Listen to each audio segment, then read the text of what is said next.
Buenas noches con Miguel Noche. Esto es Conclusiones Irresolubles. Conclusiones Irresolubles con Miguel Noche. Esta noche voy a atender una petición que me ha hecho Marcial Granoblés y me pregunta lo siguiente: ¿qué opino sobre Josep Pàmies y esa dulce revolución que encabeza?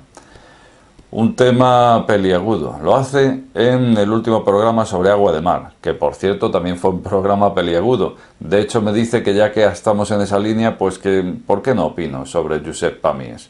Y claro, cuando hablamos sobre Josep Pàmies, casi que hay que hablar de forma paralela sobre la conspiración farmacéutica.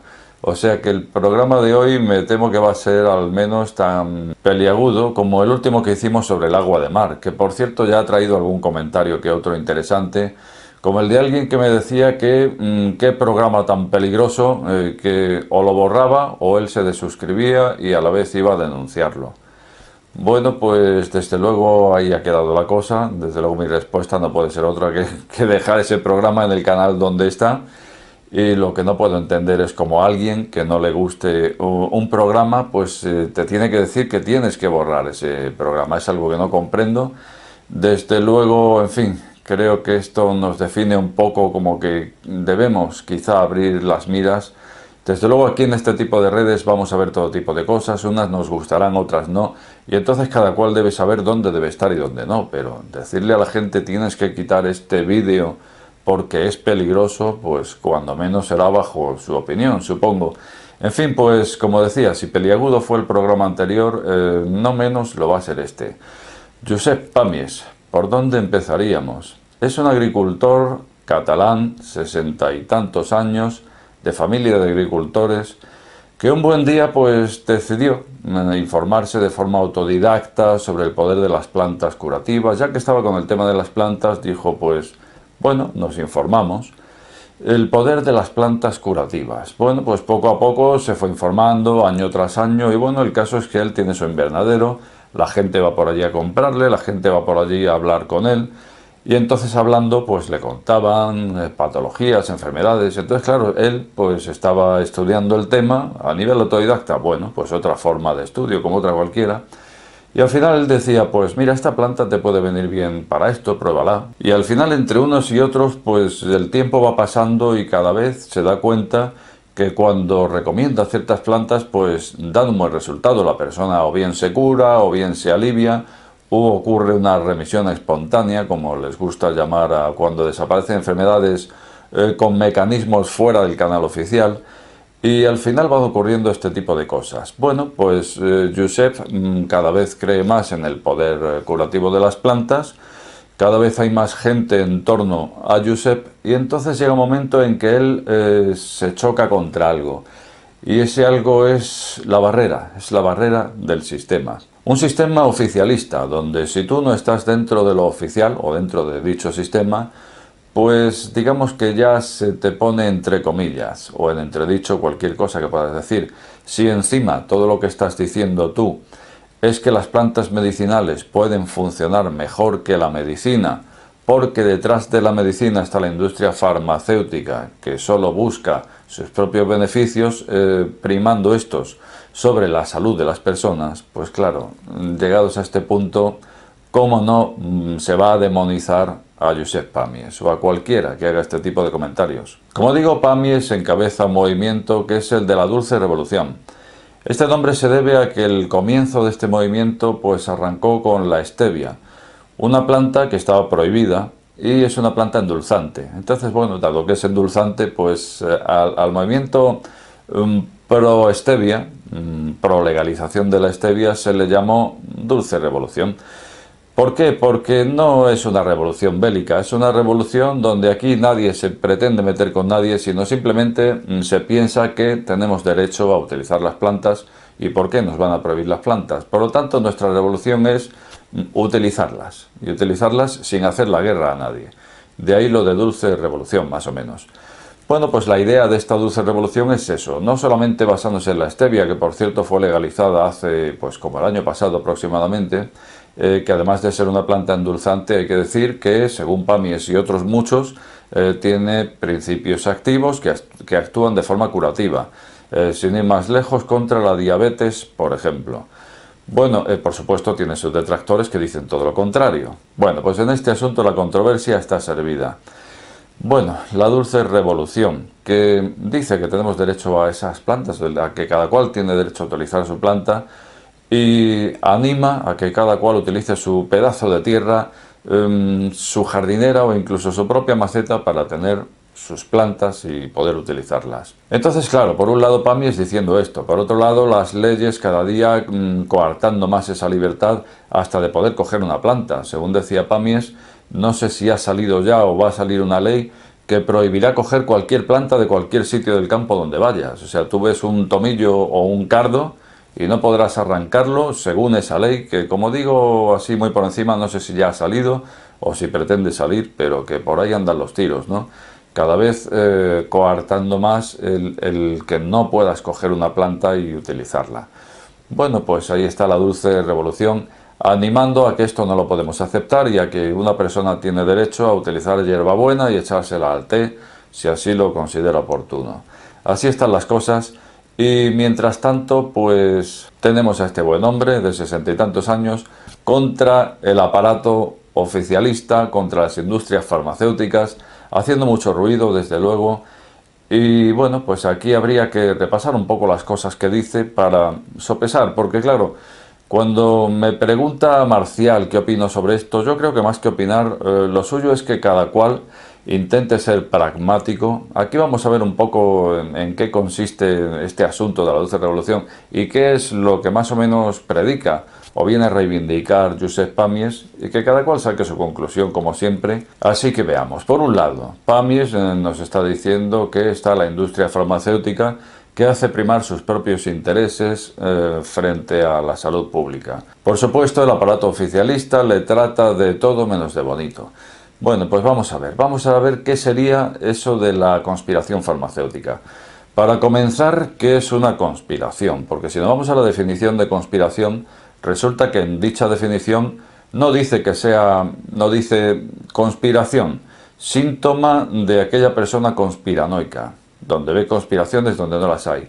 No dice nada de eso. Si nos vamos al significado de la palabra conspiración, nos dice que es cuando alguien teje un plan secreto contra una o más personas en su propio beneficio, por unos intereses.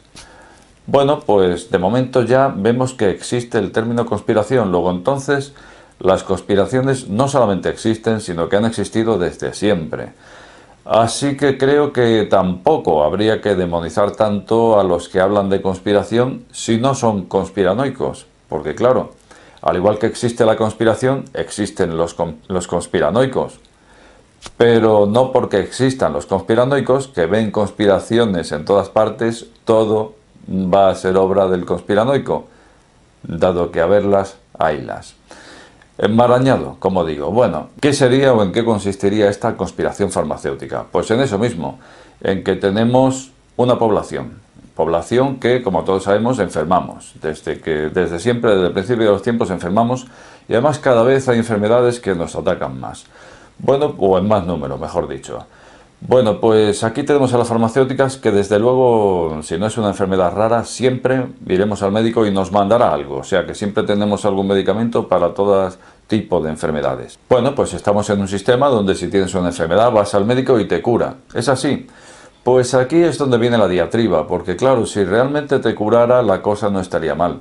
Resulta que, según parece, los que apoyan la teoría de la conspiración farmacéutica, pues lo que vienen a decir es que los medicamentos de hoy en día no curan las enfermedades, sino que las cronifican. Bueno, vamos a ver, porque claro, esto puede ser, puede no ser, vamos a verlo de una forma pragmática. La industria farmacéutica. En principio, ¿qué es la industria farmacéutica? Pues una industria. ¿Y qué es lo que hace una industria? Pues una industria confecciona, fabrica y comercializa un producto. En este caso, productos farmacéuticos. Bueno, pues ya tenemos una industria que a través de un producto hará su negocio. Hasta aquí no estamos ni conspirando, ni hablando de más, ni hablando lo que no es.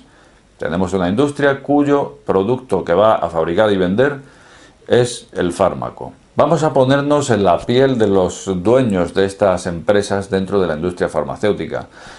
probablemente sean santos. Lo que ocurre es que una persona, por muy buena que sea, cuando emprende un negocio no lo hace para generar pérdidas, sino para generar beneficios. Entonces aquí, si hay una culpa, yo diría que no es de estas personas que crean un negocio para vender algo. Más bien la culpa podría ser tal vez del sistema. Digo tal vez, porque yo pienso una cosa, y es que aquí estamos hablando de la salud. Entonces, si nuestra salud depende de un sistema sanitario que, por ejemplo, en España es la Seguridad Social, tenemos un sistema sanitario centralizado dentro del canal oficial, bueno, al que todos tenemos derecho, por lo tanto, eso está bien.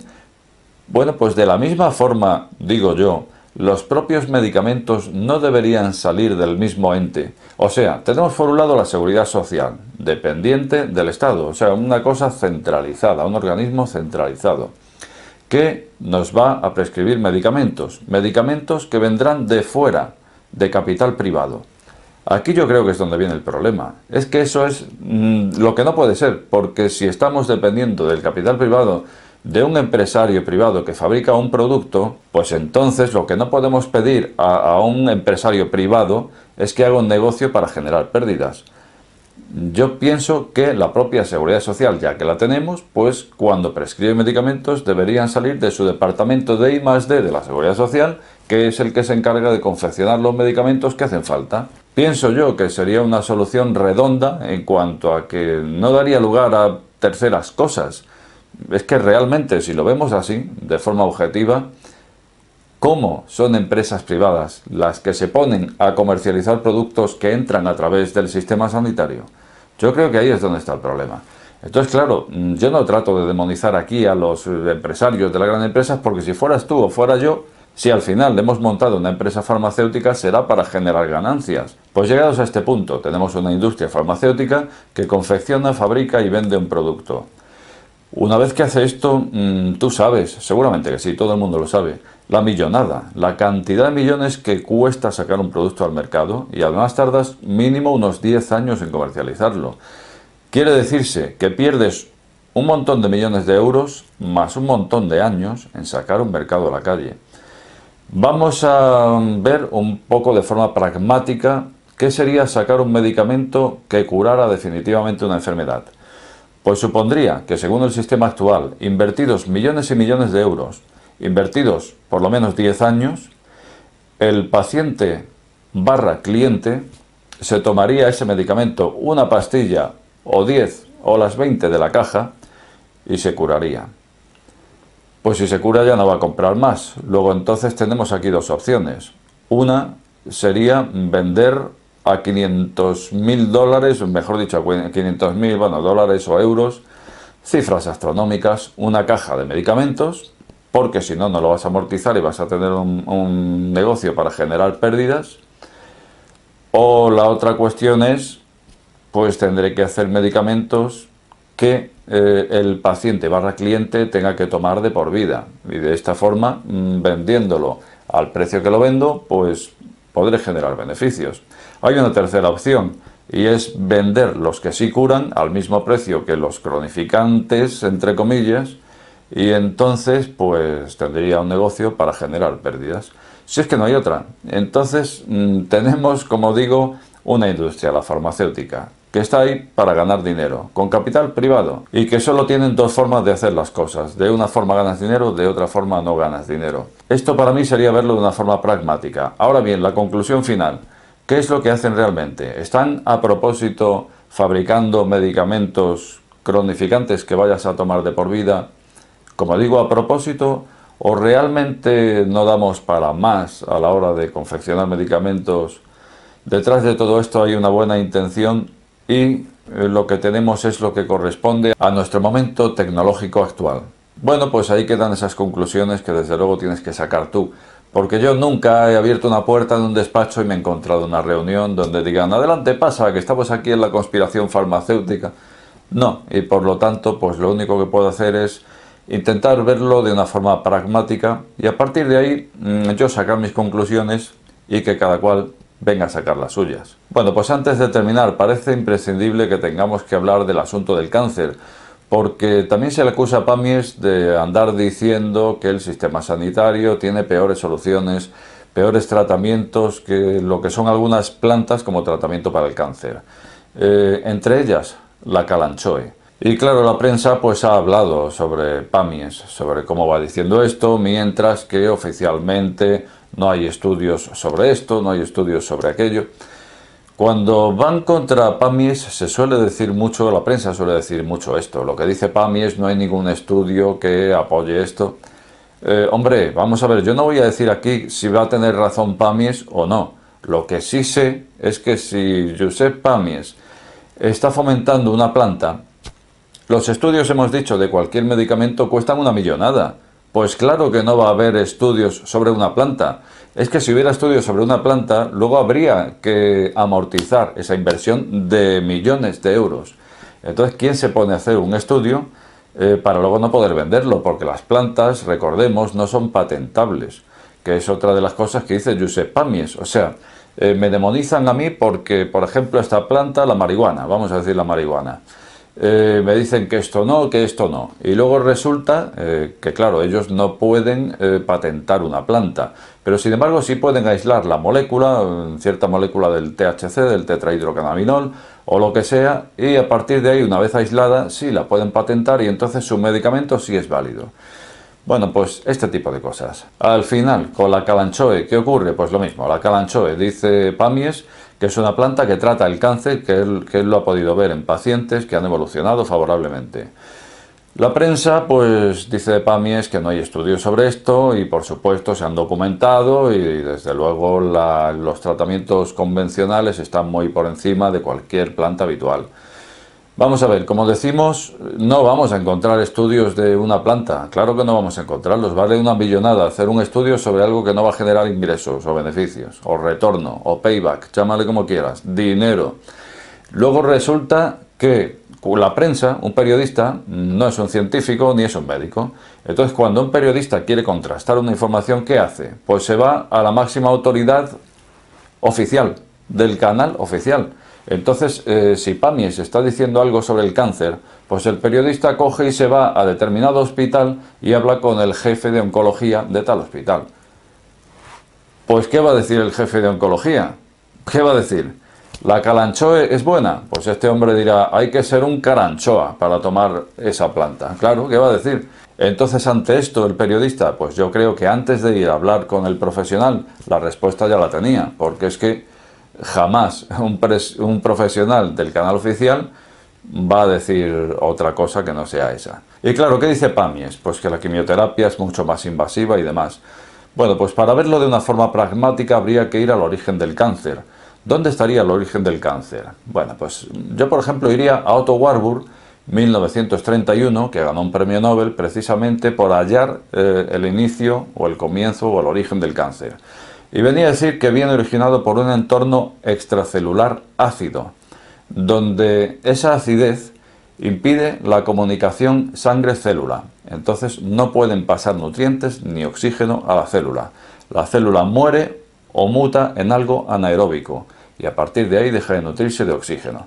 Bien, recordemos que entonces el origen del cáncer vendría siendo el entorno extracelular ácido. Entonces ya estamos partiendo de que quizá estemos llamando mal a esta enfermedad cuando decimos la quimioterapia me ha curado un cáncer. Estamos llamando cáncer al tumor, cuando el tumor sería un síntoma de la enfermedad. La enfermedad sería el cáncer y el síntoma sería el tumor. Entonces, cuando la quimioterapia ha envenenado un tumor, lo que ocurre es que hemos metido un veneno al torrente sanguíneo que por consiguiente ha ido a todo el organismo y también ha llegado a ese tumor hasta envenenarlo. Una vez hecho esto, pues hemos envenenado el tumor ha muerto. ¿Hemos curado el cáncer? Pues creo que esto sería mucho decir por lo siguiente. Hemos eliminado el síntoma que era el tumor. Pero si decíamos que el cáncer viene de la propia acidificación del líquido intersticial, que es el entorno extracelular, y resulta que los propios medicamentos son acidificantes, pues lo que hemos hecho tras una quimioterapia habrá sido acidificar más. Por lo tanto, tras una terapia hemos curado el cáncer. Yo no lo sé, no soy sanitario, pero visto de una forma pragmática y basándonos en los principios por los que fue galardonado Otto Warburg en 1931, parece ser que después del tratamiento habríamos acidificado más el organismo. Con esto no quiero alarmar a cualquier persona que ahora mismo esté en esta situación viendo el programa. Decirte, si estás en esa situación o tienes algún familiar, que no hay por qué alarmarse porque todo el mundo, la mayoría de nosotros, estamos más acidificados de lo que deberíamos, por el tipo de dieta que llevamos, por el aire que respiramos, etcétera, etcétera. Entonces, ¿qué has pasado por esa situación? ¿Has pasado por un tratamiento de quimio? ¿Ya has superado aquel tumor? Yo lo que haría, porque tampoco me voy a poner a dar consejos, lo que haría yo sería intentar alcalinizarme a través de la dieta. Ya lo dijo Hipócrates, que el medicamento sea tu alimento. Bueno, pues efectivamente, si nos nutriéramos en la forma correcta estaríamos más alcalinizados y la enfermedad sería más estéril, o mejor dicho, nuestro organismo sería más estéril para albergar enfermedad. ¿Cómo nos alcalinizamos? Eso es un tema muy largo, pero bueno, yendo simplemente a cualquier profesional de nutrición, te va a decir cómo alcalinizarte. En internet se ven muchas fuentes que dicen y tal. Bueno, en unos casos las fuentes pueden ser fiables, en otras menos, hasta llegar al punto de hay quien habla hasta de alcalinizar la sangre. Esto sería otro disparate. O sea, la sangre tiene un ancho de banda en cuanto a pH, es un segmento estrechísimo. Luego, entonces, aquí el tema de la alcalinización, digamos que ha derivado en un poco algo disparatado cuando hablamos de alcalinizar la sangre.